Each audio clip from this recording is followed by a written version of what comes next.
Hi friends, welcome back to my channel. This is episode 2 of Shelf Decluttering, where I read books that have been on my shelves for a long time. In today's video, we're going to be reading books that I have soft DNF'd in the past, over the past couple of years, that I just haven't picked back up. So hopefully I can either find a new favorite or get it off my shelves. If you missed the first episode of this video, you can find it in the description down below. I will have it linked for you if you care to watch it.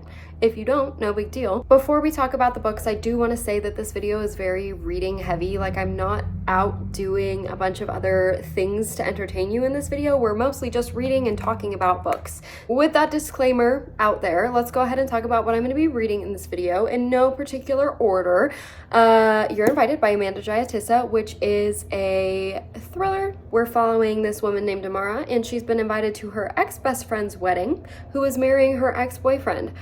They all had a falling out. We don't know what happened. They haven't spoken in 5 years, and it's very mysterious. It's also set in a Sri Lankan backdrop where the wedding's being held, and it's gonna be a fun time. I DNF'd this last summer. I had just been reading a lot of thrillers, and I picked up this one. I got like 60 pages in, and I put it down, and I just never picked it back up. I think this is from 2023.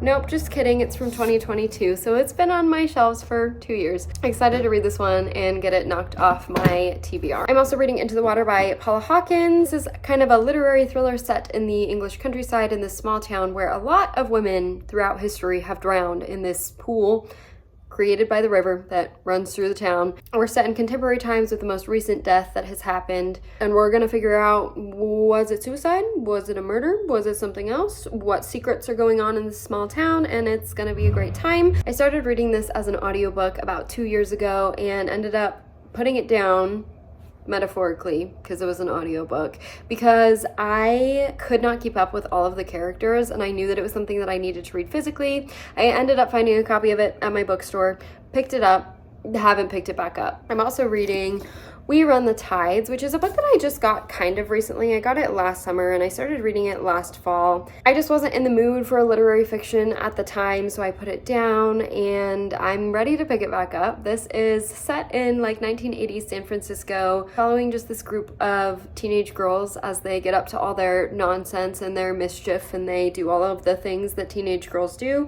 Classic coming of age literary fiction, nice and short. It's gonna be a good time. And the last book that I'm reading is Four Treasures of the Sky. This is a historical fiction about a Chinese girl who gets kidnapped and brought to America.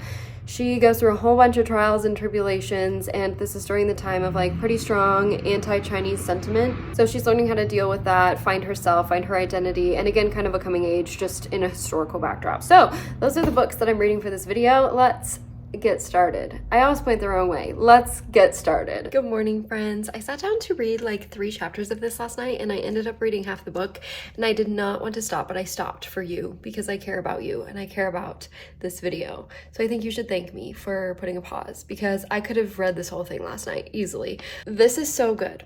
This is a perfect book for me, and this is not a perfect book for most people. And this is an interesting conversation to bring up, because there is a scene in here where our main girlie is talking about Franny and Zoe, and she's telling her English teacher that she like doesn't like it, like she didn't like the book, and he is so aghast that she doesn't enjoy this profound book.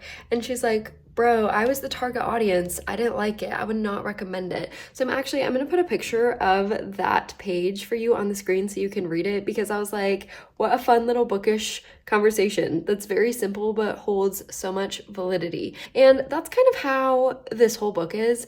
Like, the dialogue is just very day to day. Like, nothing in here is happening. None of the conversations being had are super profound. Like, there's nothing going on in this book. And if you don't like a character exploration, coming of age type of story, then I don't think you will like this. However, I am loving this. This is giving such high 5-star energy. Our main girlie, Eulaby, is 14, and she is kind of going through a rough patch with her like little friend group or whatever, and one of her friends, her best friend from the group that she hasn't been speaking to because they kind of ostracized her a little bit for something that happened, has now gone missing, and she thinks she knows where she is, and she thinks, you know, I just want to make sure she's okay. I'm not worried about her. And that's literally the only thing that is happening in this book. Like, there are no side plots, there's nothing going on. This is really just an examination of friendship as a teenage girl and how being 13 universally sucks. This is set on the backdrop of like 80s San Francisco, pre-tech boom. So there are a lot of fun elements at work here, and I love stories like this. Like, I don't think I'll ever get sick of reading books like this, but I completely understand why this book has a low rating, why it's not super popular. I wanted to finish it so bad last night, but I didn't. I held on and I was strong for you, but I'm gonna go devour the rest of this really quickly. So I'll see you when this is done. Hi, I finished this. I'm so excited. I'm giving this 5 stars. I cannot say enough wonderful things about the writing style of this and the story that it chooses to tell. And again, I'm not recommending this. Unless what I talked about in the last clip sounds like it's your vibe, I'm not recommending this to you. Good morning. Hi. This does get a little silly at the end of like part 1. These friends are a little bit unhinged. They're really goofy, and I was like, oh. But then I saw where that was going and how that was going to wrap up. And at the very end of this book, we get like 30 pages that are set in 2019. So we get like a jump forward like 30 years into the future. Also kind of sent a really like discreet but nice message about like, you're gonna be okay. Like, no matter what happens to you when you're 13, no matter the choices you make, what you end up doing when you're a teenager, like, you're gonna be fine as an adult, unless you're not, unless you're a little too unhinged. But I thought that just wrapped everything up really here thematically really well, and I just really appreciate what this book was for me. It was nice and short. I thought the pacing was really good. The English teacher that I talked to you about in the first clip that we talked about this book together, he's just so funny, and he's serving as this like larger theme in the book, and you maybe don't pick up on it right away, but you definitely will as she keeps having these interactions with him where they're talking about literature and their differences of opinion. And I really enjoyed that aspect of it. Like, every time they were having a conversation together, I ended up highlighting it because I just thought it was so funny. Okay, so I'm just gonna read this little section to you because I thought it was so funny. And like, I think you'll see when I read this how it's like applying to themes of like coming of age, young adulthood, understanding the world around you in kind of an adult light. So she's asking him for a letter of recommendation, and he says, I can do that for you. I can do that, but it will be a challenge for me. She says, I'm sorry to hear you say that. And he says, it will be a challenge because I don't feel that you and I have the same respect for the same books. We have different tastes in literature. And she says, isn't that allowed? And he says, not in my class. And like, it's just too good. It's just too good. So this was 5 stars. I loved this. I'm so glad to be adding a new favorite. I was not expecting that from this book. I was expecting like a 3.5, maybe even a 4.5, but I was not expecting 5 stars, but that's what this was, and I'm so happy. In other news, so I talked in my last video about how I pre-ordered Sally Rooney's new book that's coming out this fall, but I ordered it from Barnes & Noble, and obviously you have to have like a certain amount of dollars in your order to get free shipping. So I was like, oh, I'll just like find like something home decor like or whatever to order to like fill that requirement. So I ordered this tote bag, and it is so cute. This is so cute. Look at it. I just wanted to share it because I was so excited about it. It's so precious and adorable, and I just really like it. And it's like this nice thick canvas material, and it's a good size. It's like feels nice and sturdy, and I'm just so thrilled with this purchase for me. What am I gonna put in this? I'm not sure. Sorry, the cat she's got a hold on it. She won't let go. She wants to say hi, I guess. Oof, you say hi? You say hello. Hello. Next, I'm going to pick up 4 Treasures of the Sky, which is somewhere behind me, but I probably won't do that until tonight. I have a lot to do today. I'm going on a run in a little bit. I've been trying to do that every day now that the weather is warmer, except the weather's actually not warmer and it's probably going to snow. I'm going to go run on the treadmill today, and I also need to go to the post office and drop off a Poshmark package. As always, my link to join Poshmark is in the description. You can make some money cleaning out your closet. You can buy something new for probably a lot cheaper than you would be able to buy it in the store. And you get $10 to shop with when you join with my code that's down below. I don't even think you actually need my code if you click on the link that's in the description, but it's down there just in case. So if that's interesting to you, you go for that. And then I also have to do choreography today for work because I've just been putting it off, and like I teach the classes that I need the choreography for today. Today's classes are the only classes that I don't have done, and they just all happen to fall on the same day, and I just need to get myself together and do that. So long story short, I'm probably not going to be reading very much today, but I will update you if I do. If not, I'll see you tomorrow morning. Good morning. I read 200 pages of this yesterday, so a little over halfway, and most of that reading was done very late at night last night, so I was not in a state where I could coherently speak to you. This is so good. I didn't realize, because as I mentioned, I like listened to this like 50%-ish on audio the first time, and then just ended up having my loan expire. I didn't realize that we actually get the like Chinese characters that our main girly is talking about. Let me see if I can find one to show you, but we actually get to see them so we can picture what she's talking about, and I am really enjoying that. Calligraphy and like the lessons she learned while she was studying, oh, there was one, are playing a really big role in this book. So okay, let me hold this really close to you. So here's the character, and then I'll read to you the little description about it so you can understand basically what it's talking about. But in this case, okay, so it says the character for Joy is silk threads over a tree, like music in a forest, the melody that skims the treetops, like you are above everything, like you cannot keep yourself from igniting. I smile to think this. You can actually see that description in the character, and these descriptions are just giving so much life, and I am just really appreciating that. I also am just loving her passion and her perseverance, and she's always keeping that piece of herself that she really values as she's on this pretty horrible journey in America.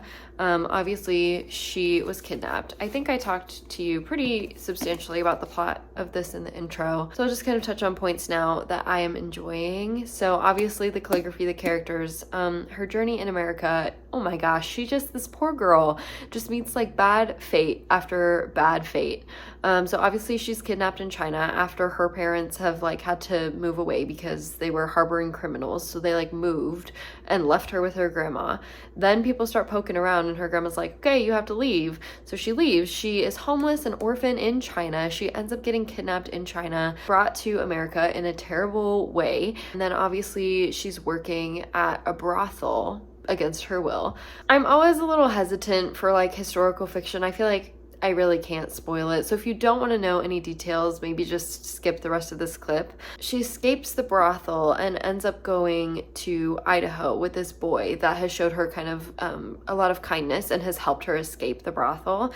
But then she is assaulted on her first night in Idaho, and so she runs away again and goes somewhere else by herself. She's kind of found like a found family now and a new way of finding peace, and she's holding on to that calligraphy and the sense of her parents, and the history of her name is also playing a big role in this story. It's based on kind of a famous Chinese legend about this woman who was in love with a man, and he ended up marrying someone else, and she died, I believe. So she's also finding this woman within herself, and she's like learning what it means to love and care and be strong, and like it's very sad. The only issue I'm having is like I'm not really emotionally connecting with this little girl. We're spanning over several years of her life. So I'm reading part 3 right now. I'm a little bit into part 3. And I feel like I should have a stronger emotional connection with her than I actually do. I just feel like there's something missing as far as like emotional depth. Like maybe it's just because there's a lot of telling but not a lot of showing, and it's making it hard for me to feel what she's feeling because she's constantly just telling me what she's feeling. So I'm hoping that in the next couple chapters, now that she's kind of quote unquote free, by the way, this is also set against the backdrop of the, I don't know what the exact title is, maybe it says in the synopsis. Okay, it just says an anti-Chinese sentiment. But on or around the year of 1885 in America, there was a law passed where like no new Chinese people could immigrate to America. I don't really know a lot about that. I briefly remember glossing over that in my history classes in high school, but I don't know a lot about that. So I'm also learning a little bit about that. And I'm having a good time overall. The writing is really solid. Like I said, the only issue I'm having is I'm not connecting as much emotionally, but like the story and the writing and the descriptions are all so strong. And she's also having a lot of thoughts about like what it means to be a man, because the only way that she has been able to upkeep her freedom is because she's pretending to be a man. And that's a really interesting discussion that's also running through here. So this is doing a lot of great things. I'm just hoping to connect to our main girly a little bit more throughout the second half of the book. I finished this. I'm giving it 4.5, maybe 4.25 stars. The writing in this was really solid. This is a debut, and I could tell that it was a debut. It is beautifully written for a debut, and this did so much right, especially for a debut. But I will say, the end of this is tragically sad, and it didn't make me shed a tear. My eyes didn't even water up, and it's because I couldn't connect with the characters in here as much as I wanted to, and I'm not really sure what was stopping me from that. And because I can't even pick it out, I don't know that that should affect my rating, but it's going to, because I feel like if you're going to pack like emotional punch after emotional punch,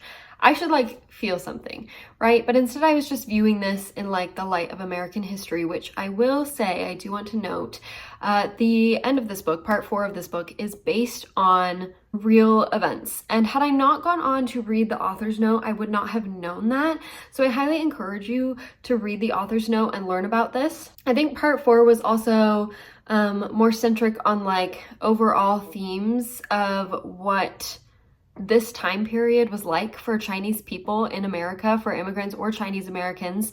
And it felt very real and very honest, and it conceptualized history in a way that really makes us see the other side, right? Because most of our history textbooks that we read in school and that we engage with are like realistically written and edited by white men, right? So I thought that this shed a really important light relating to like any Asian American immigrants. So that was interesting. The ending was good. This was overall a really solid read. I'm keeping it on my shelves. I'm so glad that I enjoyed this.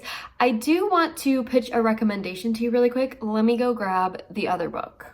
Okay, so really quickly, I just do want to pair this book, Sold by Patricia McCormick, with this book. They have a lot of similar themes. They're both very sad. This book is short, it's in verse, and it's beautiful and heartbreaking, and it follows a lot of the same lines. If you liked this and you liked the way that this told the story, I think you would like this, and vice versa, because they really both do a great job of opening our eyes to this very dark part of the world. I think that this one was shorter, more concise, and packed more of an emotional punch than this one. So maybe if you feel the same about this one as I do, you could get kind of what you were lacking from this book if you feel like crying. I think I'm gonna go ahead and pick up You're Invited by Amanda Giatissa next. I did just read My Sweet Girl by her, which I think is her debut novel, in the last video that I did of this series, and it didn't go very well for me. Hey y'all, it's late. It's like 7 o'clock in the evening, so it's about to be dark. Sorry for the bad lighting. I'm about to go grab dinner with my coworkers, and usually I get home like really late when we do that, so I probably won't read anymore tonight. But I just wanted to say I'm 100 pages into this, and so far it's faring a lot better than My Sweet Girl. My main issue with that was that it was trying to do too much. Like, so much was trying to go on in that. So many plot lines were trying to start. This one is more cut and dry. There's still like secrets and things that we don't know. The formatting of this one is also a lot more fun. There are interview transcripts from all of the people that have been involved with the wedding, or the wedding that was supposed to happen, but that's not happening now because Kavi is missing. And obviously, like, Amaya's kind of the main suspect. We're getting lots of background. We're getting lots of gossip about Kavi's family. And we're also learning that obviously Amaya has like this like dark secret from 5 years ago in her past, and we don't really know what it is, but it's something that caused her to sever ties with Kavi, which is why it's such a surprise that she's invited to the wedding in the first place. We love a mixed media format. This one is not trying to introduce a million different things going on, so I also appreciate that. And I just think that this is being well done overall. I'm having a good time so far, and that's really the extent of my thoughts. I don't know if I'll update you again before I finish it or not. It just, I guess, depends on how much is actually going on in here, and if there's anything I feel like I need to discuss with you. But if not, I will see you guys tomorrow for sure for a book update. Good morning, happy Sunday. I feel like a broken record because I said this about so many thrillers that I've read in the past couple of days, weeks, whatever. I just never feel like a thriller should be over 350 pages. Like why? There's no point. This was, albeit better than My Sweet Girl, which I read in the last episode of these vlogs, but not by much. I'm giving this 3 stars. Like I said, the beginning, the first 100 pages, like, had a good setup. They weren't introducing too many things. It didn't feel like it was going too crazy, but then it did. Page 100 to 200 was so boring and so unnecessary. I didn't feel like any of the information we got in those 200 pages was relevant at all to what ended up happening in this book, and it made it a slog. It was glacial pace. And then I guess Amanda Giatissa is just one of those authors that's like, I have a secret from my past, but you don't get to know what it is. You don't even get any hints about what it is until the last 50 pages when I decide to give you every single reveal in the entire book. So it went from being the slowest, most boring thing to this like insane twist after twist reveal. And I just feel like she's really struggling with the pacing. I will say we do eventually at maybe like the 250 page mark start getting Kavi's POV in the days and weeks leading up to the wedding, so we kind of get to see the other side of things, and that was very pleasurable and a big change from the chapters from Amaya's point of view where literally nothing happens for 200 pages. But then right after we started getting this nice lead up from Kavi's POV, everything just gets unhinged and we just find out all the secrets within the span of like 20 pages, and it was just a lot. It was just a lot for me. And none of it was particularly surprising either. So even though we didn't find out really any details of what was going on, hi.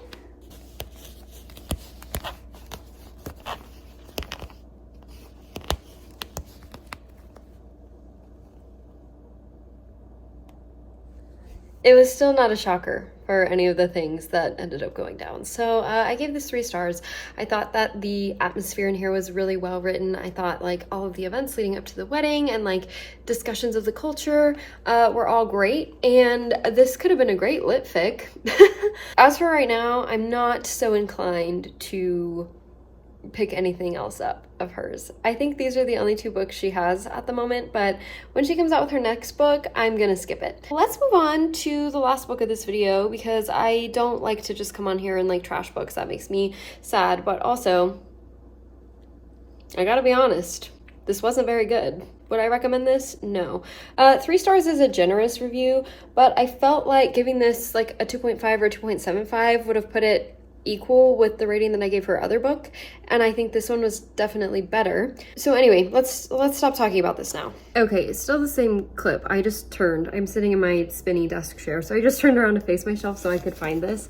The last book I'm reading for this video is Into the Water by Miss Paula Hawkins, who I have a very interesting relationship with. Again, similar situation. I started this as an audiobook. I was listening to other things, reading other things.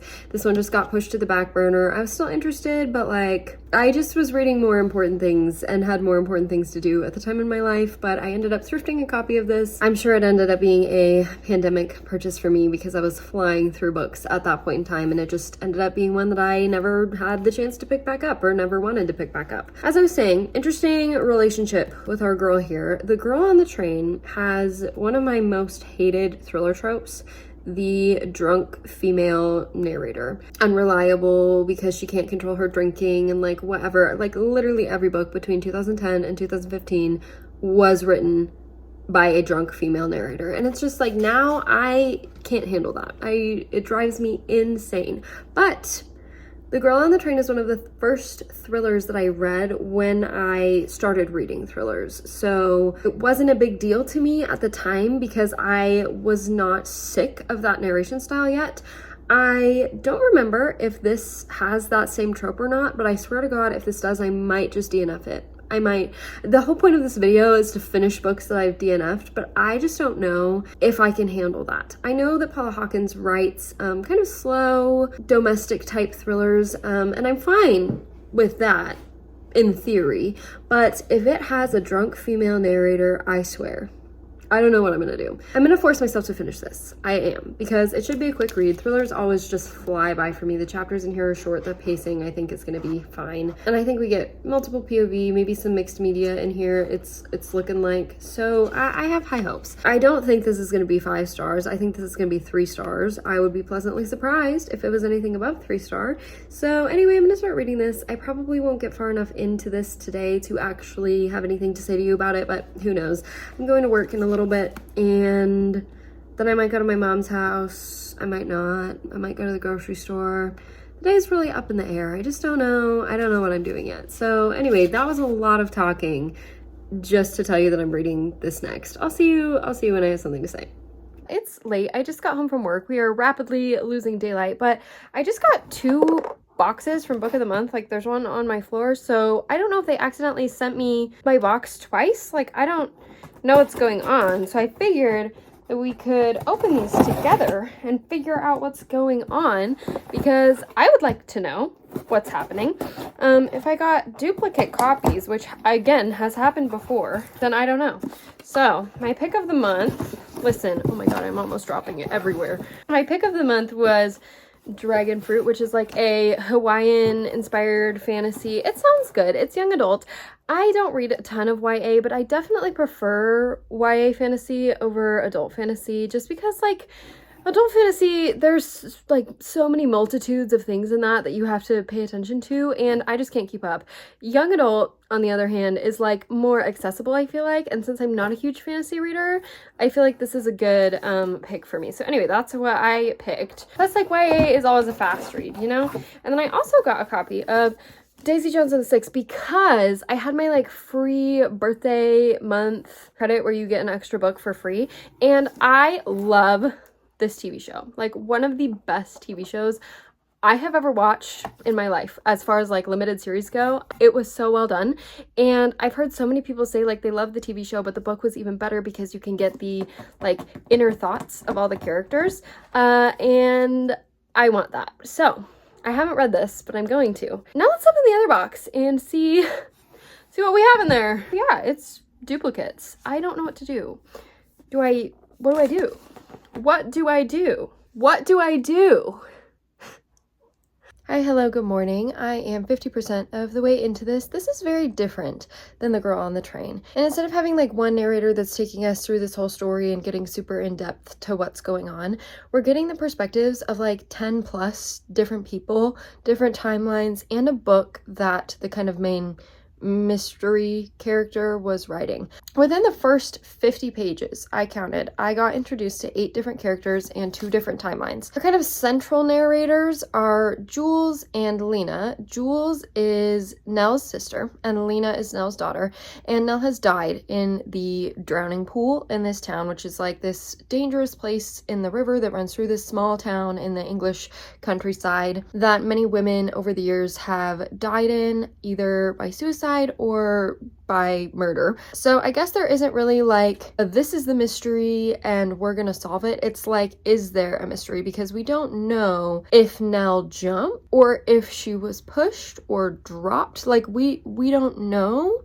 So I guess this is definitely more of like a slow burn, less suspenseful type of like literary mystery. I'm having a little bit of a hard time with all of the different perspectives. I think a couple of the characters sound a lot alike in the narration style, so I'm having a bit of a challenge figuring out who I'm reading from. Usually I have to read like the first few pages of the next chapter before I'm like, oh yeah, that's this person. In the past timeline, which is like I think 20 years in the past, we are following Nell and Jules as kids and kind of some stuff that went on. Nell has a lot of trauma and kind of has severed herself from her sister, so now she's like pretty frustrated that she is back taking care of her sister's daughter. She's frustrated that her sister has done this. She's feeling hurt, and she's feeling like maybe a little bit of guilt as well, because that rift between them caused her to like not speak to her sister for several months. We're definitely getting more perspectives from Jules and Lena than anyone else. They're kind of like telling us the true facts of the story, and then there's some outlier characters and I'm like, why are you even part of this? Like, we don't need you here. So I think that this is kind of leading up to be a little anticlimactic, to be honest with you, and I feel like people are expecting her to do like a big twist, and I feel like that's not gonna happen in here. Like, I feel like this is almost just a literary mystery, not just a thriller, you know what I mean? Oh, and I forgot to talk about, Nell was writing a book on the drowning pool as well, and a lot of people had like animosity toward her for that, so that's also a little suspicious, because it's like, did someone that was upset at her for writing this book about all these women that have died in this pool do something to her? I don't know. So anyway, I'm like fine with this. I'm halfway through and like nothing's really happened other than, I don't know, nothing. So but it's like not in a bad way. It's not like boring. It's just like a literary, you know what I mean? So that's where I'm at with this. I don't know how much of this I'm gonna end up reading today. I have quite a few things to do today. I have a lot of stuff to prep for work. I'm going on a walk or a run. It's nice outside today, so I try to get out whenever it's sunny, and yeah, it's already like 10:30 in the morning, so my time management is impeccable. I can do it. So we'll just see how lazy I'm feeling today, I guess. Also, I did my nails. That's bad. Okay, let me hold them against this. I can't decide if I like this color or not. Like, the bottle, it looked more like burnt orange, and this is definitely more of like a peachy. And I feel like if I was tan, this would look really good, but like right now it doesn't. So I don't know. I just put in like 30 minutes of work. As it dried, it just kept getting lighter, and I was like, oh no. I'm gonna go do all of the things of the day, and I'll just talk to you when I finish this. Okay, bye. Hey, hi, hello, good morning. I finished this late last night, and I don't really have anything to say about it. Like, I just feel nothing for this book. It wasn't bad, it wasn't very good, like it was just like middle of the road. Like, it was fine. It was so fine. One of the most fine books I think I've ever read. Again, like, anticlimactic, doesn't really lead up to anything that you couldn't have figured out by like halfway through the book. I've changed my mind about a million different perspectives though in here. I actually think that it worked for this book because this leans in such a literary direction. I think that it works because without it, like if I had only been reading from Jules' perspective the whole time, or I'd only been reading from Lena the whole time, like this would have been so boring, and I probably would have given this like 2 stars. But I think the changing perspectives, like every single chapter, actually worked in favor for this book. The writing was good, like it was fine. The chapters were short, which we love to see. There was lots of different elements working in here, which I've said all of this already. I just like don't have anything to add about the end of this book. It didn't make me feel anything, it didn't surprise me, it didn't shock me, it didn't make me, I don't know, emotional in any way. Like, I just like, it just didn't really do anything for me. So I'm giving it 3 stars because it wasn't bad, but it also like wasn't really good. So that wraps up this video. Let me grab the other books really quick that I read for this and we can like recap. Okay, so in no particular order, this is just the order that I picked them up in the stack in. We have a neither win nor loss. Anything I give 3 stars, like it isn't a win, but it isn't an L. Like, I didn't waste my time reading it, but like I didn't get anything. I didn't really get anything out of it either. Big win, little win, and again, neither win nor loss. Just gave me nothing, but wasn't bad. And thanks so much for watching. I appreciate you being here. Bye.